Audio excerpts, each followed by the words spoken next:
Boa noite, meus irmãos, que a graça e a paz de Cristo esteja sobre todos nós. Amém. Como é bom ouvir o cântico da Igreja do Senhor. Meus irmãos, no momento que eu saí para ir ao banheiro, eu estava ali ouvindo o som da igreja.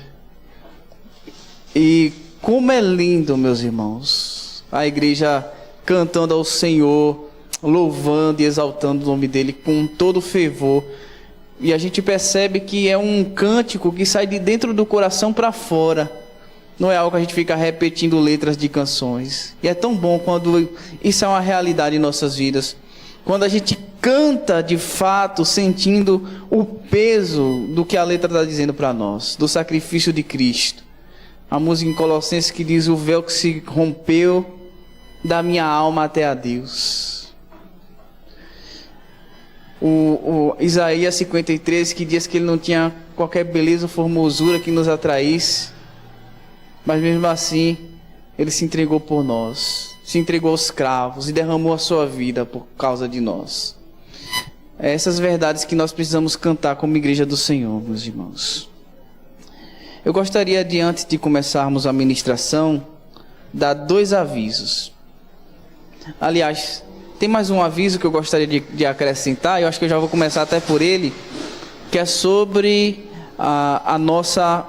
o nosso retiro, que já será no mês que vem. Não sei se Delma está por dentro, acho que não, mas nós teremos um retiro e acontecerá lá no Sargento. A gente já alugou a casa, eu já dei um adiantamento, e aí falta a segunda parte para poder a gente completar o pagamento, que é no ato da entrada lá, né?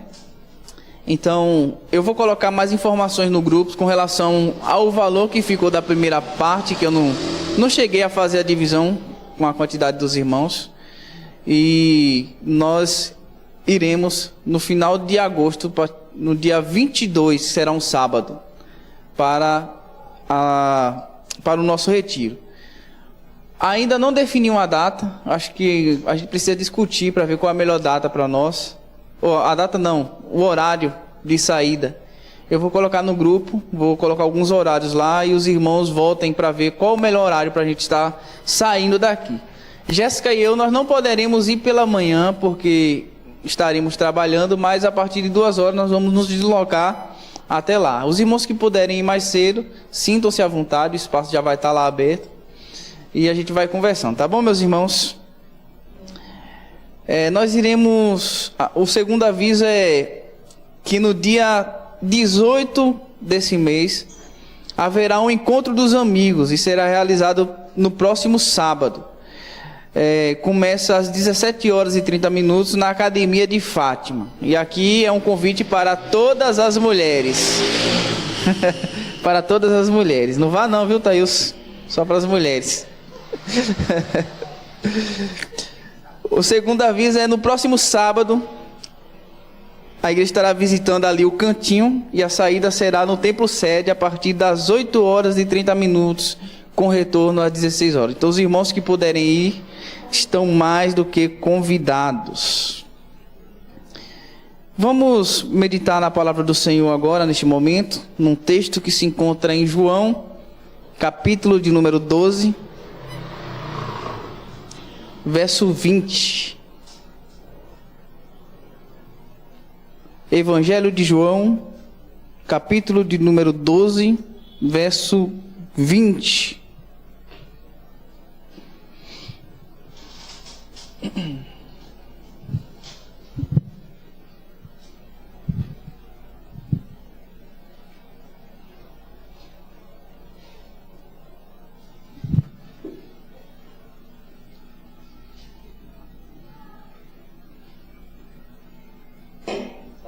Amém, meus irmãos? Que nos diz assim: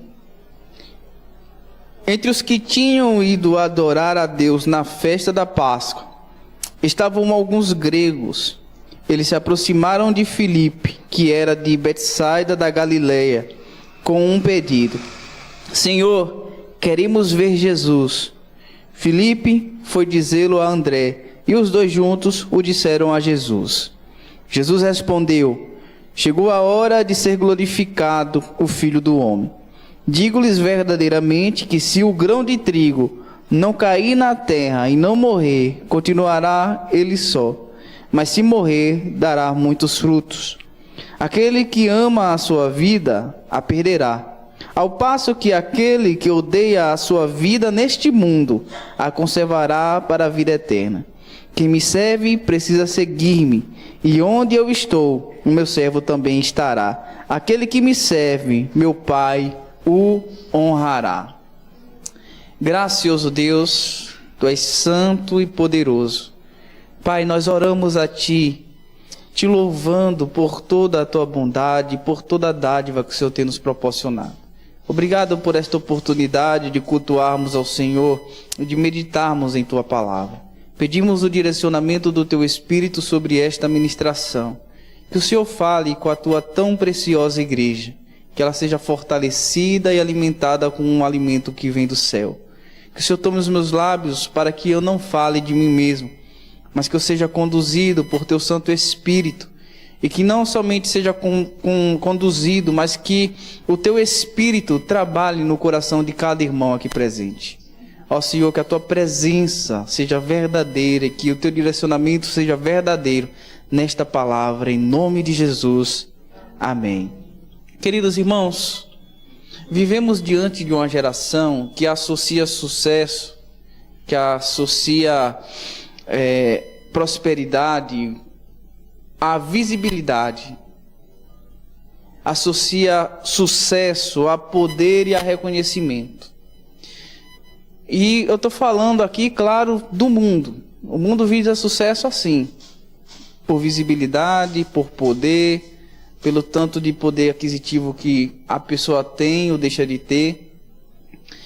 E nós vemos esse reflexo na forma como as pessoas, elas se expressam quando têm algum poder, quando têm alguma visibilidade. E isso é pregado frequentemente para nós, que sucesso é ter uma boa casa, que sucesso é ter o carrão do ano, que sucesso é ter todos os recursos financeiros possíveis, que sucesso é não lhes faltar nada dentro da sua casa. Infelizmente, meus irmãos, essa ideia tem adentrado também nas casas cristãs, tem entrado no meio evangélico.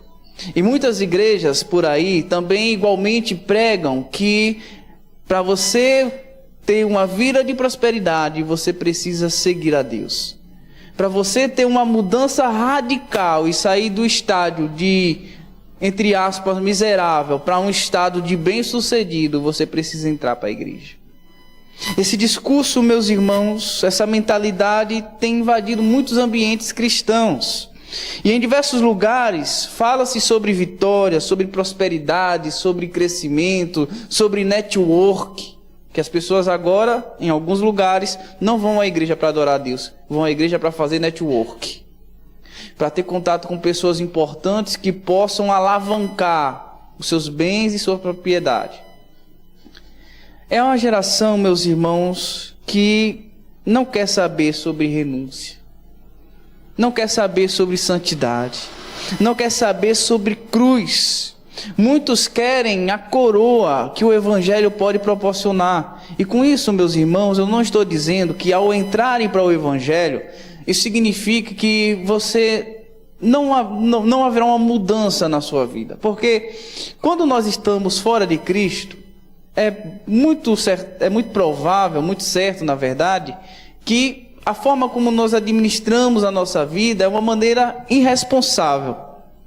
Muitas vezes administramos mal o nosso dinheiro e agimos mal em nossa casa. E ao nos convertermos a Cristo e termos a nossa vida radicalmente transformada pelo Evangelho de Deus, nós passamos a administrar bem as nossas coisas, a nossa família, a nossa casa, o nosso dinheiro. E, consequentemente, o dinheiro que gastávamos com coisas fúteis é investido em coisas que dão retorno. E isso, claro, gera mudança de vida. Mas o que eu estou falando aqui, meus irmãos, não é sobre isso. O que eu estou falando aqui é de pessoas que veem no Evangelho um meio de enriquecer, que vem no Evangelho um meio de arrancar o dinheiro da igreja, que vem no Evangelho um meio de prosperar, um meio de mudar de vida.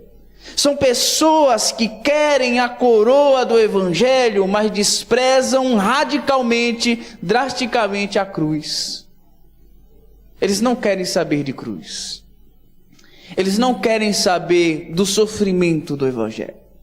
Eles não querem saber do labor do Evangelho. Eles rejeitam a cruz de Cristo e eles amam a coroa de Cristo.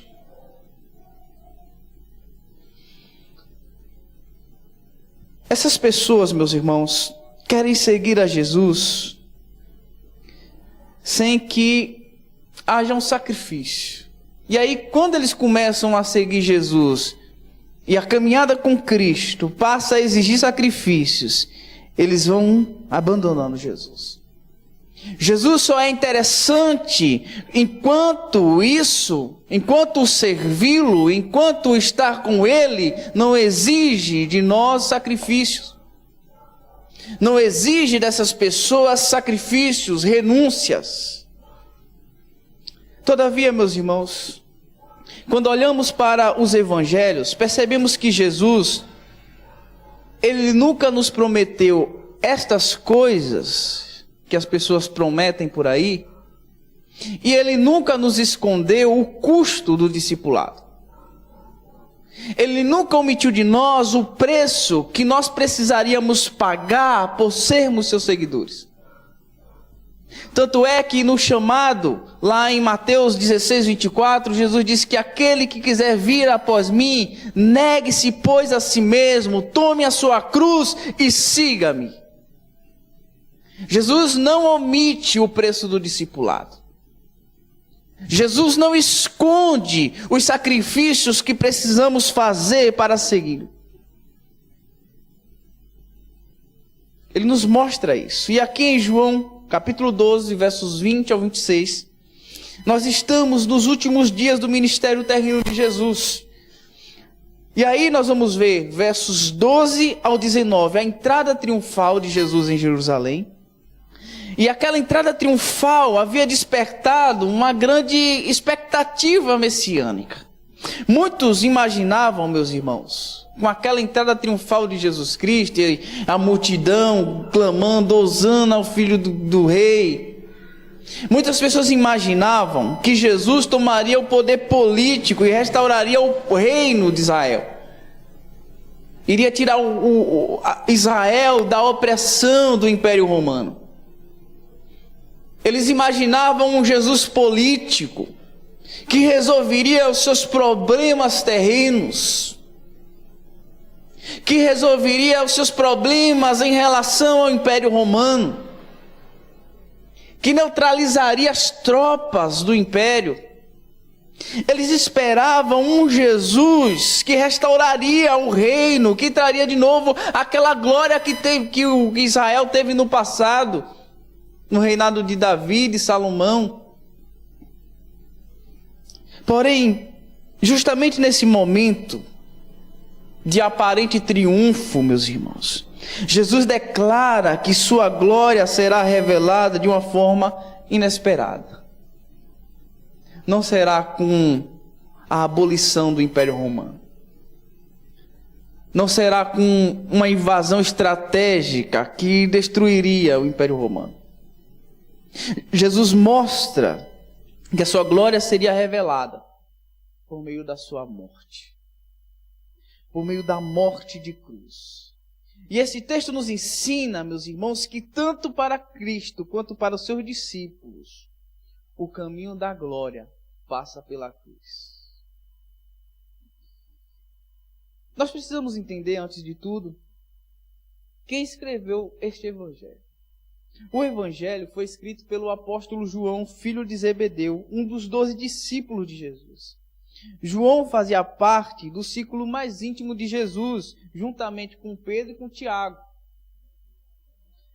Embora João nunca mencione o seu nome no evangelho, ele o identifica como o discípulo a quem Jesus amava. E nós vamos ver isso em textos como João 13, 23, João 19, 29, 26, perdão.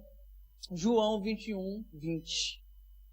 E o propósito aqui deste evangelho é declarado pelo próprio João.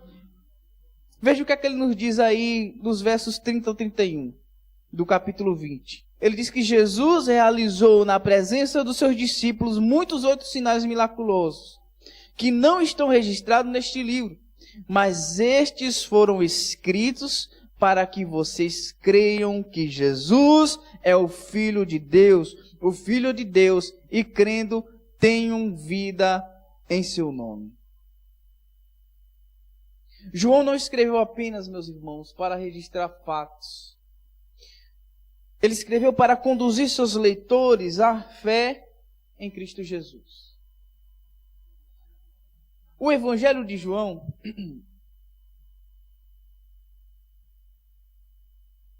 pode ser dividido em duas grandes partes. Do primeiro capítulo ao capítulo 12, nós vamos ver o ministério público de Jesus.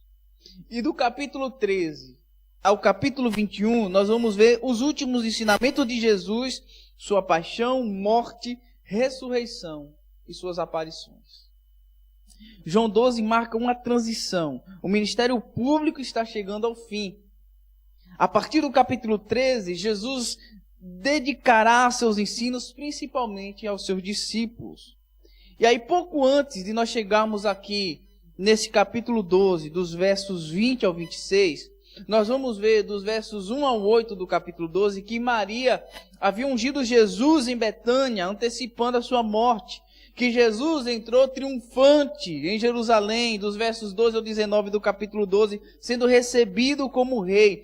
E agora acontece algo que ninguém esperava diante de tanto esplendor, diante de tanta glória. Alguns gregos desejavam ver Jesus. À primeira vista, meus irmãos, parece apenas um detalhe, mas João mostra que esse pedido indica que chegou o momento em que a salvação alcançaria as nações conforme o plano soberano de Deus. Exatamente por isso que Jesus responde falando sobre a sua morte. O que parece ser um triunfo aos olhos dos homens é, na verdade, os passos de Cristo aos seus últimos dias na terra. A sua morte de cruz. E João vai nos mostrar que a verdadeira glória de Cristo foi revelada não no esplendor da glória, do triunfo, da sua entrada triunfal em Jerusalém. Não. A glória de Cristo foi revelada em sua morte. Todo aquele que deseja segui-lo, meus irmãos, deve estar disposto a morrer para si mesmo, a fim de viver em Deus e de viver para Deus. A primeira verdade que nós vamos ver aqui é a chegada dos gregos. E essa chegada revela que chegou a hora de Cristo ser glorificado. A hora da glorificação de Cristo. Veja o que aqui nos diz o verso 20. O texto começa dizendo assim: entre os que tinham ido adorar a Deus na festa da Páscoa, estavam alguns gregos. Esses gregos aqui, meus irmãos, provavelmente eram gentios que temiam a Deus e que participavam das festas judaicas. Eles procuram Filipe e eles falam para Filipe: Senhor, queremos ver Jesus. Verso 21. E veja, João não relata se eles chegaram a conversar com Jesus. Em vez disso, a gente vê que Jesus responde a esses homens. Responde aos discípulos que havia falado com Jesus, dizendo: chegou a hora de ser glorificado o Filho do Homem, conforme nós vimos no verso 23. Ao longo do Evangelho, meus irmãos, Jesus repetidamente dizia que a sua hora havia chegado. Ele fala isso lá em João capítulo 2, versículo 4. Ele fala isso em João capítulo 7, versículo 30. Ele fala isso em João capítulo 8, versículo 20. Em vários momentos do Evangelho, Jesus já havia predito que havia chegado a sua hora. A sua hora havia chegado. E agora, meus irmãos, a partir do verso 20 ao 26, João está narrando que esta hora chegou. A hora chegou. O interesse dos gentios de procurar Jesus Cristo aponta, meus irmãos, para o alcance mundial, o alcance de todo mundo através do Evangelho. Porque aqui nós estamos falando de um contexto judaico, onde os gentios eram vistos com maus olhos. Mas esses gentios já estavam indo à procura de Cristo, porque aqui estava apontando, meus irmãos, para uma salvação universal, a salvação de todos aqueles que creem no Evangelho, de todos aqueles que creem que Jesus é o Senhor. Mas para que isso aconteça, era necessário a morte de Cristo. Era necessário que Jesus fosse morto, porque a sua glória não seria conquistada através de um triunfo terreno, de um trono terreno, de uma conquista terrena, de uma vitória terrena.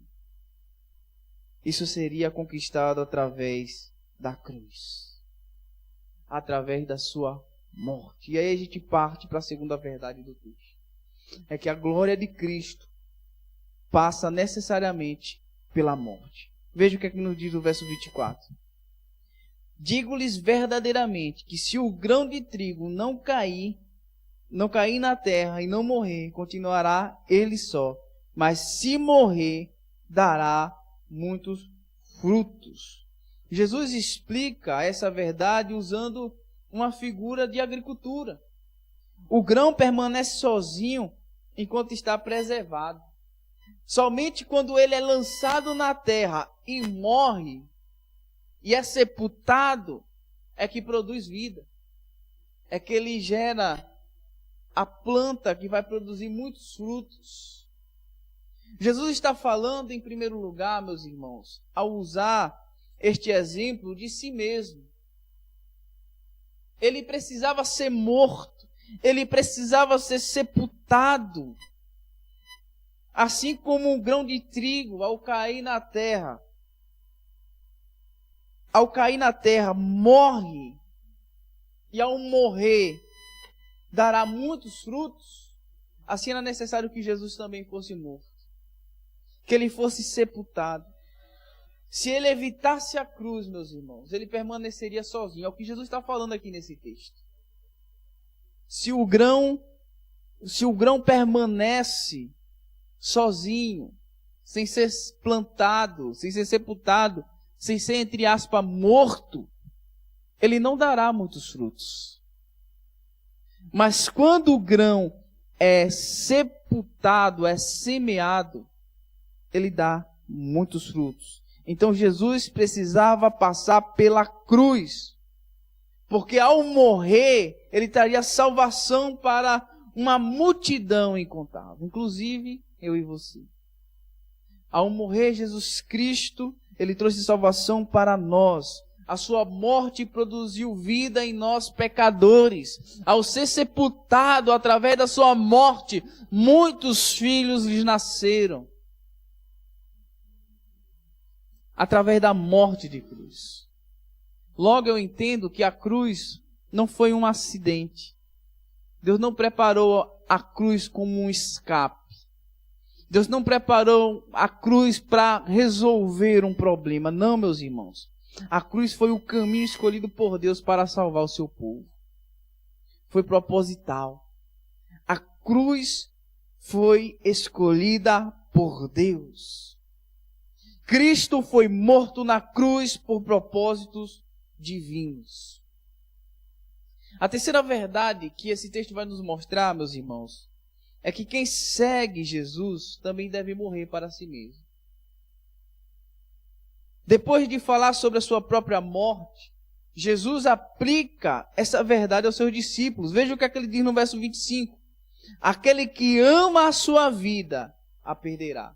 Ao passo que aquele que odeia a sua vida neste mundo, a conservará para a vida eterna. Jesus não está pregando aqui, antes que os irmãos entendam mal, o desprezo pela vida. Ele não está falando sobre isso, ele está mostrando aqui prioridades. Quem vive apenas para preservar seus propósitos e interesses, perderá aquilo que realmente importa. Mas aquele que entrega a sua vida a Cristo encontra a verdadeira vida. Porque, meus irmãos, nós não fomos criados para viver eternamente na terra. Nós temos uma promessa de vida eterna. Se nós vivemos em prol dos prazeres, das satisfações deste mundo, se nós amamos a nossa vida neste mundo, nós estamos perdendo eternamente a nossa vida. Nós estamos eternamente perdidos. Mas quando entregamos a nossa vida a Cristo, nós encontramos a verdadeira vida. Então Jesus declara, verso 26, a parte A, quem me serve precisa seguir-me. E seguir Jesus significa caminhar pelo mesmo caminho que ele percorreu. Não existe, meus irmãos, discipulado sem renúncia. Não existe discipulado sem abrir mão do nosso eu, sem abrir mão do nosso ego, sem sepultar as nossas vontades. Jesus disse que se nós queremos ser servo dele, nós precisamos segui-lo. E se nós seguimos a Cristo, nós precisamos entender que somos chamados por ele para negar a nós mesmos e tomar uma cruz. E tomar cruz, meus irmãos, não significa olhar simplesmente para o sacrifício de Cristo. Significa olhar para o que era feito no Império Romano. Quando Jesus diz aos seus discípulos que aquele que quiser ir após ele deve negar a si mesmo e tomar a sua cruz, Jesus ele não estava falando da sua morte porque ele ainda não havia morrido. Jesus estava falando dos modos operantes do Império Romano, que condenava o criminoso à morte de cruz, e esse criminoso tinha que pegar a parte horizontal da cruz e levar até o lugar onde ele seria morto. E quando esse condenado pegava a sua cruz para levar ao lugar que ele seria morto, ele tinha a convicção de que não teria mais como voltar atrás. Ele tinha a convicção de que ele não tinha poder mais sobre a sua própria vida. Ele tinha a convicção de que agora ele estava sob o poder do Império Romano. Quando os discípulos ouviram isso, o que eles entenderam da boca de Jesus é que igual ou tal qual aquele homem que está sendo condenado à morte de crucificação, ao tomar a sua cruz, eles não tinham mais como voltar. Eles não tinham mais como amar a sua própria vida. Eles não tinham mais como seguir outro caminho a não ser se submeter ao império de Deus, ao império de Cristo, ao senhorio dele. Ao tomar a cruz, o discípulo de Cristo entende que ele está indo sacrificar o seu eu e viver para Cristo. É isso que Jesus fala. A cruz não foi apenas um caminho do Salvador. A cruz também é o caminho que nós, como discípulos de Jesus, precisamos seguir. Nós precisamos percorrer por esse caminho. É o nosso caminho também. É o caminho de matar a nós mesmos todos os dias, de negar a nós mesmos todos os dias. E é essa a verdade que João nos mostra. É que quem segue a Jesus também deve morrer para si mesmo. A quarta e última verdade que João nos fala é que quem segue Cristo participa da sua presença e da sua honra, na parte B do versículo 26 do capítulo 2. Jesus conclui com essa promessa maravilhosa. Veja o que é que ele nos diz. E onde eu estou, o meu servo também estará. Aquele que me serve, meu Pai o honrará. Observe a sequência do texto, meus irmãos. Veja que coisa maravilhosa. Primeiro vem o seguir, depois vem a presença de Cristo e por fim vem a honra do Pai. O mundo, meus irmãos, como eu falei no começo, promete honra sem cruz. E talvez o vislumbre que o mundo mostra por aí deve ter encantado os seus olhos, porque já encantou os meus. Quando eu olho para o que este mundo oferece, eu vejo a prosperidade, a facilidade de vida, quem é que não fica encantado? Quem é que não acha bonito? Quem é que não quer isso para suas vidas? Mas, meus irmãos, essa é uma honra sem cruz. Se para termos estas coisas nós precisamos abrir mão da nossa cruz, é melhor que não tenhamos nada. É melhor, meus irmãos, partirmos desta vida, nesta condição que Deus nos permitiu ter, do que ter riquezas, ter o mundo todo e perder a nossa alma. E perder a nossa vida.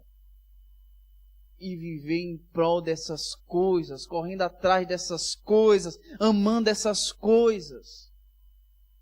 Tudo isso é honra sem cruz. E honra sem cruz, meus irmãos, ela é passageira. É efêmera. É como a gente pegar um punhado de água e ao abrir as mãos, todo esse punhado de água escorreu pelos nossos dedos. É glória sem cruz. Mas Cristo promete cruz antes da honra. Mas a honra concedida por Deus é infinitamente superior a qualquer reconhecimento humano. E para concluirmos, meus irmãos, veja o que aqui João nos diz.